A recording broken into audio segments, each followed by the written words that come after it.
Seja bem-vindo ao DRN Audiolivros. Se não for inscrito ainda, peço que se inscreva no nosso canal.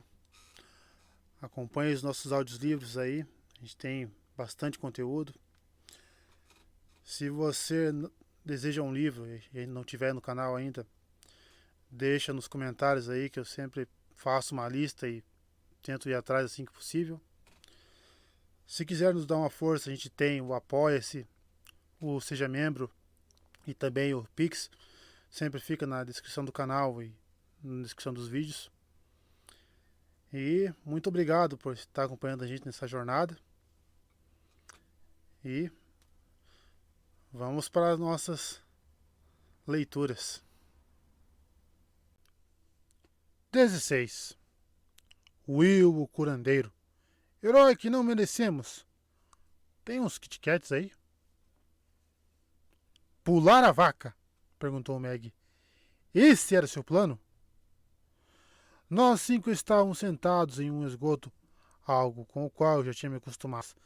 Graças ao momento certeiro em que Will resolveu nos medicar com néctar e barras de Kit Kat.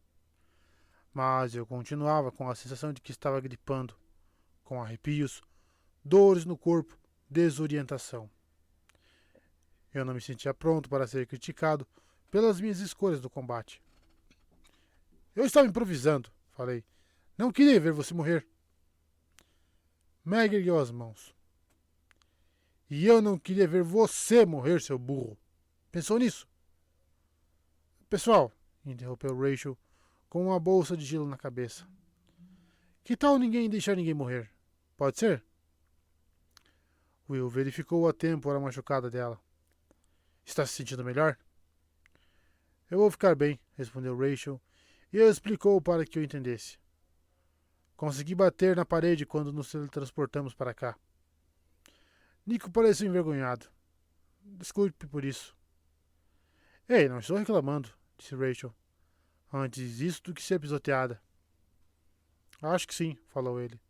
Quando a gente... As pálpebras de Nico tremeram. Suas pupilas se reviraram e ele caiu no ombro de Will. Podia ter sido um plano inteligente para cair nos braços do namorado. Eu já tinha usado o truque do desmaio algumas vezes. Mas, como Nico começou a roncar imediatamente, concluí que não era fingimento. Boa noite para o Nico.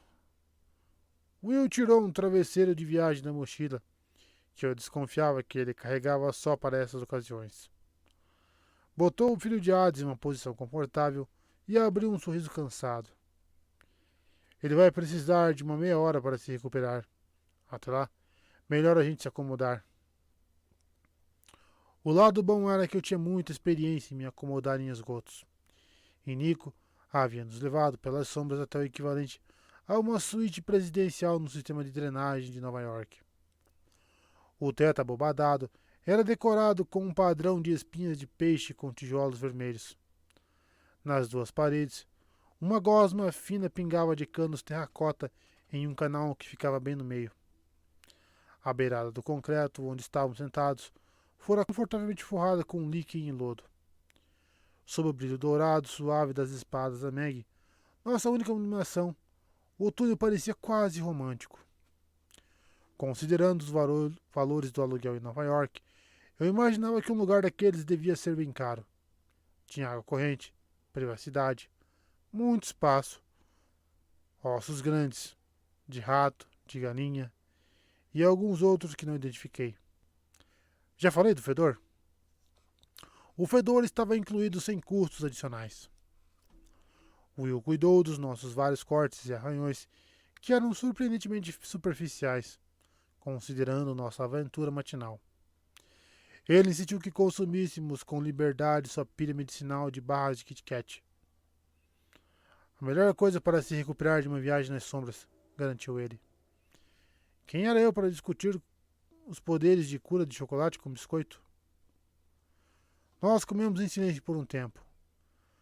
Rachel ficou segurando a bolsa de gelo na cabeça e olhando com desânimo para a água do esgoto, como se esperasse que pedaços da casa da família dela passassem flutuando.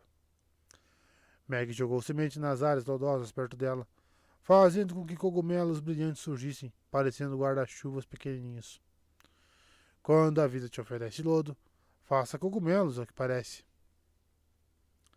Aqueles touros selvagens eram incríveis, comentou Meg depois de um tempo.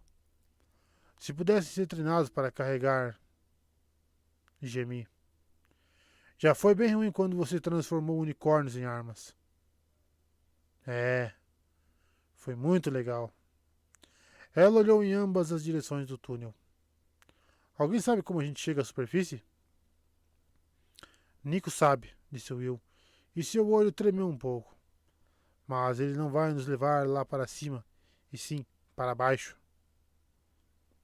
Para os trogloditas, supôs Rachel. Como eles são? Will moveu as mãos como se tentasse dar forma a alguma peça de argila ou indicar o tamanho de um peixe que pescou. Eu não sei descrever, concluiu ele. Isso não foi nada tranquilizador. Meu filho, Will deveria ter algum talento poético. Se era difícil descrever os trogloditas em um soneto ou limerick comum, eu não queria conhecê-los. Espero que eles possam ajudar. Rachel ergueu a mão para impedir que Will se aproximasse. Ele estava indo verificar a cabeça dela de novo. Estou bem agora, obrigada. Ela sorriu, mas sua voz estava carregada de tensão. Eu sabia que ela gostava de Will. Também sabia que tinha questões com o espaço pessoal. Tornar-se Pitya fazia isso com a pessoa. Passar pela experiência de ter seu corpo e sua alma possuídos pelo poder de Delfos em intervalos aleatórios era capaz de deixar qualquer um contrariado com quem chegava perto demais sem seu consentimento. Ter Piton sussurrando dentro da cabeça também não devia ajudar. Entendi. Will se sentou de volta. Você teve uma manhã difícil. Desculpe por termos levado esse problema para sua casa. Rachel deu de ombros.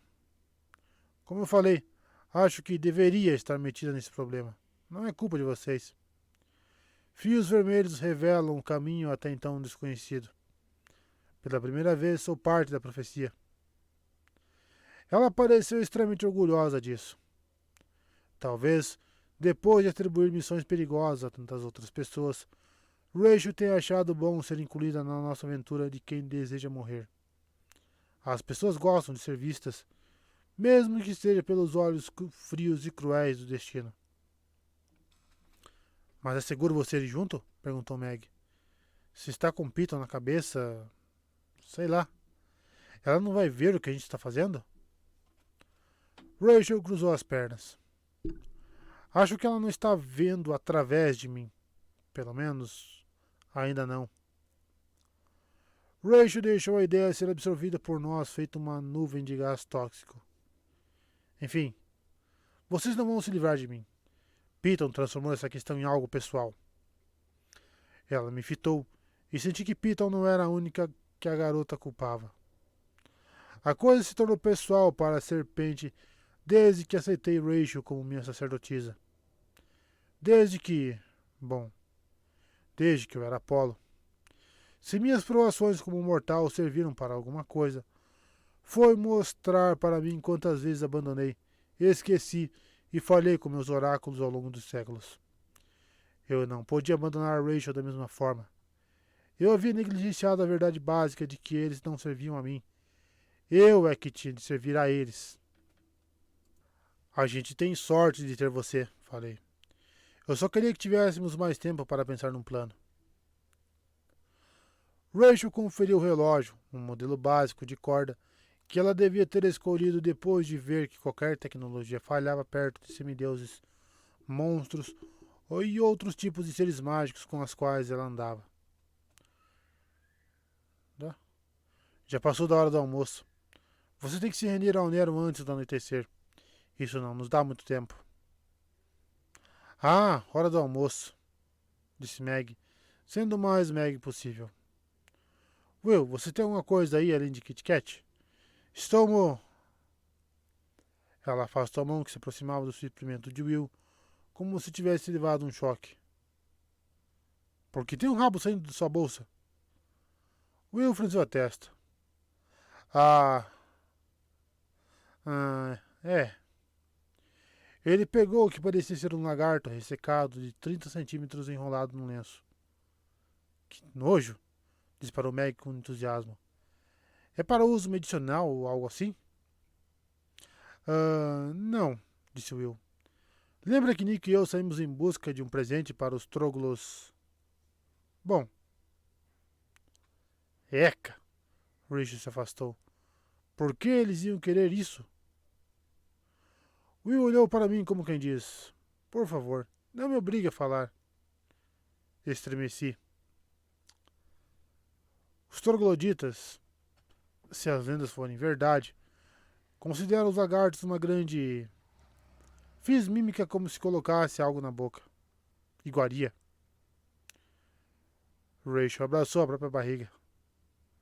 Pra que eu fui perguntar? Legal, disse Meg. Se a gente encontrar os troglos, é só dar o lagarto e eles vão nos ajudar? Duvido que seja simples assim, falei. Meg, alguém já aceitou te ajudar só porque você deu um lagarto morto em troca? Ela passou tanto tempo refletindo sobre a pergunta que fiquei pensando nas suas oferendas anteriores. Acho que não. Will colocou o animal de volta na mochila. Bom, parece que esse aqui é raro e especial. Você não tem ideia de como foi difícil encontrar. Espero que. Nico roncou e começou a se mexer.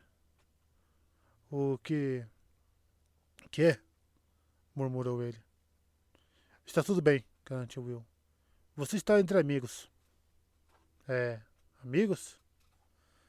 Nico se sentou, os olhos embaçados. É, amigos.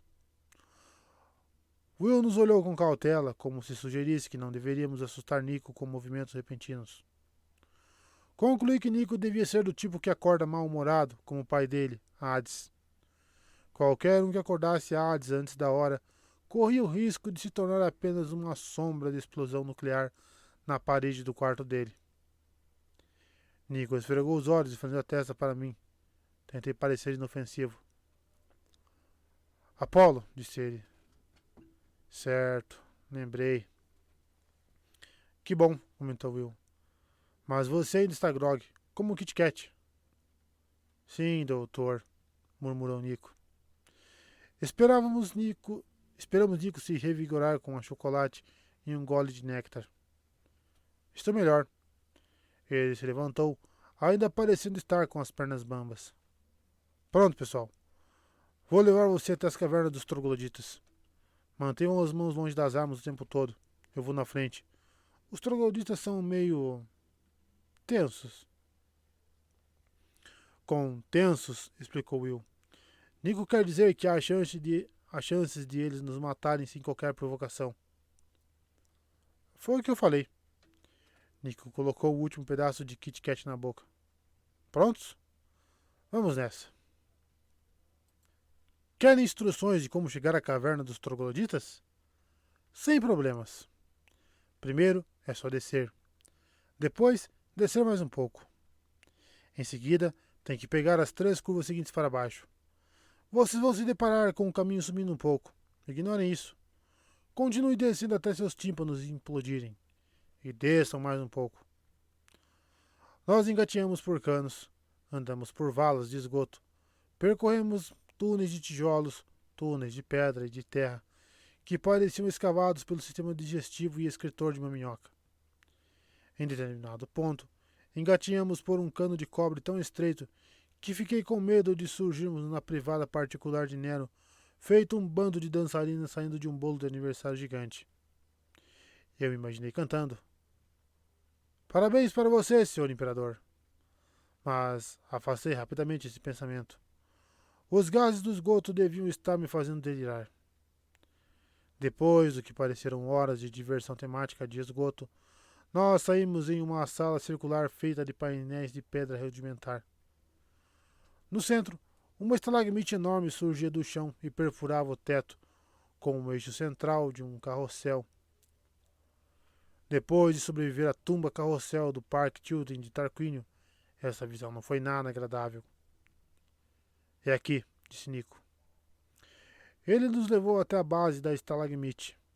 Uma abertura tinha sido criada no chão, com espaço suficiente para alguém passar engatinhando. Havia apoios para as mãos nas laterais da estalagmite que se prolongavam para a escuridão. Isso faz parte do labirinto? Perguntei. O local tinha um clima parecido. O ar que vinha de baixo era quente e de alguma forma vivo, feito o bafo de um leviatã adormecido. Minha sensação era de que algo monitorava nosso progresso. Uma coisa inteligente e não necessariamente simpática. Nico balançou a cabeça. Por favor, não mencione o labirinto. Os troglos abominam o labirinto de Dédalo. Chamam de raso. Daqui para baixo, tudo foi construído pelos troglos. Estamos mais fundos do que o labirinto já chegou. Que ótimo, disse Meg. Pode ir na frente, então, lhe falei. Nós seguimos Nico pela lateral da estalagmite até uma caverna natural gigantesca. Eu não via as laterais nem o fundo, mas os ecos me diziam que era maior do que meu antigo templo em Didymos. Sem querer me gabar nem nada, mas aquele lugar era enorme. Os apoios para as mãos eram pequenos e escorregadios, iluminados apenas por áreas de líquen levemente reluzente na pedra. Precisei de toda a minha concentração para não cair. Eu desconfiava que os trogos tinham elaborado a entrada do reino deles assim de propósito, para que qualquer um que fizesse a idiotice de invadir fosse obrigado a descer em fila única. Talvez sem conseguir chegar a um fundo. O som da nossa respiração e dos nossos suprimentos tilintando reverberou pela caverna. Era possível que inúmeros seres hostis estivessem observando enquanto descíamos, apontando uma variedade enorme de armas de arremesso ou disparo para nós. Acabamos chegando ao fim. Minhas pernas doíam, meus dedos estavam curvados em formatos de garras artríticas. Rachel estreitou os olhos na escuridão. O que a gente faz agora? Fiquem atrás de mim, pediu Nico. Will, você pode fazer aquilo? Só um pouquinho, por favor. Espera aí, falei. O que é o aquilo do Will? Will manteve o olhar fixo em Nico. Preciso mesmo? Não podemos usar nossas armas para ter luz, lembrou Nico. E vamos precisar de um pouco mais, porque os trogos não precisam de nenhuma luz. Prefiro conseguir vê-los. Will franziu a testa. Tudo bem. Ele botou a mochila no chão e tirou a camisa, ficando só de regata. Eu continuava sem ter ideia do que ele estava fazendo, mas as garotas não pareceram se importar. Seria possível que Will guardasse uma lanterna escondida? Ou ele providenciaria luz esfregando o líquido no corpo e abrindo um sorriso brilhante? Fosse qual fosse o caso, eu não sabia se queria ver os troglos. Eu me lembrava vagamente de uma banda britânica dos anos 1960 chamada Trogs e não conseguia afastar da mente a imagem daquela raça subterrânea com cabelo de cuia, camisa de gola rolê e falando morou para tudo. Eu não precisava desse nível de horror na minha vida. Will respirou fundo. Quando soltou o ar, achei que meus olhos estivessem me enganando. Nós tínhamos ficado tanto tempo na escuridão quase total que eu não sabia por que o contorno de Will parecia mais definido de repente. Eu vi a textura da calça jeans dele, os tufos de cabelo, o azul dos olhos. A pele dele brilhava com uma luz dourada, suave e calorosa, como se ele tivesse ingerido luz do sol. Uau! Disse Meg. As sobrancelhas de Rachel subiram até quase o cabelo. Nico abriu um sorrisinho. Amigos, apresento-lhes meu namorado que brilha no escuro. Você pode não ficar se gabando? Pediu Will. Eu estava sem palavras. Como alguém podia não se gabar daquilo? Em relação aos poderes dos semideuses, brilhar no escuro não era tão chamativo quanto conjurar esqueletos ou controlar tomateiros, mas era impressionante mesmo assim. E com a habilidade de Will na cura, era suave, útil e exatamente do que a gente precisava. Estou muito orgulhoso, declarei. O rosto de Will ficou da cor da luz do sol, atravessando um copo de suco de tomate. Pai, eu só estou brilhando e não ganhando uma medalha de honra. Também vou ficar bastante orgulhoso quando você fizer isso, garantia ele com firmeza. Enfim, os lábios de Nico tremeram como se ele tentasse não rir. Vou chamar os velocistas das cavernas agora. Fiquem calmos, está bem? Por que eles são chamados de velocistas das cavernas, afinal? Perguntou Rachel. Nico ergueu a mão, querendo dizer: espere, ou vocês já vão descobrir. Ele se virou para a escuridão e gritou: Trogloditas! Sou o Nico de Ângelo, filho de Hades. Voltei com 4 companheiros. Movimentações e estalos soaram na caverna, como se a voz de Nico tivesse desalojado 1 milhão de morcegos. Em um instante, estávamos sozinhos. No instante seguinte, um exército de trogloditas surgiu na nossa frente, como se tivesse se materializado do hiperespaço. Com uma certeza perturbadora, me dei conta de que eles chegaram ali correndo. Metros? Quilômetros? Em uma velocidade digna do próprio Hermes. Os avisos de Nico, de repente, fizeram todo sentido para mim. Aquelas criaturas eram tão velozes que podiam ter nos matado antes mesmo de termos tempo de respirar. Se eu estivesse empunhando uma arma e a houvesse erguido por instintos, sem querer, agora eu seria a mancha de gordura antes conhecida como Lester, antes conhecido como Apollo. Os trogloditas eram mais estranhos que a banda dos anos 1960, que inspirou-se no nome deles. Eram pequenos humanoides. O mais alto nem chegava à altura de Meg, com feições que lembravam sapos, bocas finas e largas, narizes achatados e olhos gigantescos, castanhos e com pálpebras pesadas. A pele tinha tons variados, de obsidiana a carvão. Pedaços de pedra e musgo decoravam o cabelo preto trançado.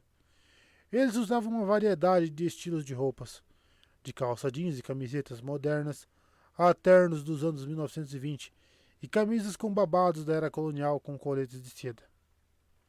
Mas o que chamava mesmo a atenção era a quantidade de chapéus, sendo que alguns usavam 3 ou 4 empilhados na cabeça. Tricórnios, chapéus coco, bonés, cartolas, capacetes de obra, gorros de esqui e boinas.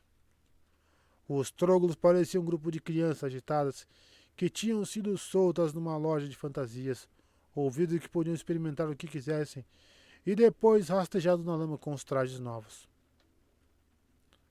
Estamos vendo você, Nico de Ângelo, disse um troglo usando uma fantasia de George Washington. A fala dele era intercalada com cliques, gritinhos e rosnados, e o som real foi mais ou menos assim. Clique. Estamos vendo. E você, Nico, clique, de Ângelo. George Washington abriu um sorriso cheio de dentes afiados. Esses aí são o sacrifício que você nos prometeu? Os troglos estão famintos.